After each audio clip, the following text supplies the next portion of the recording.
Boker Tov à toutes et à tous. Lors de son plaidoyer en faveur de la ville de Sodome, Avraham Avinu s'est adressé à Kadosh Baruch Hu et lui a dit « Voilà, maintenant j'ai osé parler à toi, bien que je sois poussière et cendre. » Et le Midrash rapporte que cette notion de « je suis poussière et cendre », on aurait pu en déduire en poussière par les rois et en cendre par Nimrod si la miséricorde divine ne l'avait pas soutenu, Avraham Avinu.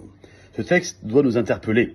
Pourquoi seulement ces événements singuliers et remarquables qui se sont produits par des miracles sont-ils pris par l'homme parfait, Avraham Avinu, pour déterminer de façon spécifique cette perspective et cette évaluation de poussière et de cendre?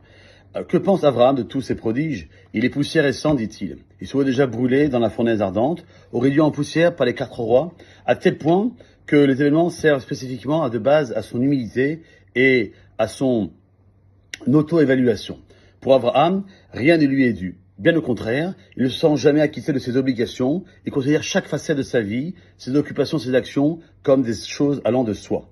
Dans la partie de sa vie où il se voit mener vers le fourneau ardent, il ne pense en rien en ce qui concerne Nimrod ou un autre méchant, mais il pense uniquement à la main de Akadosh Baruch Hu.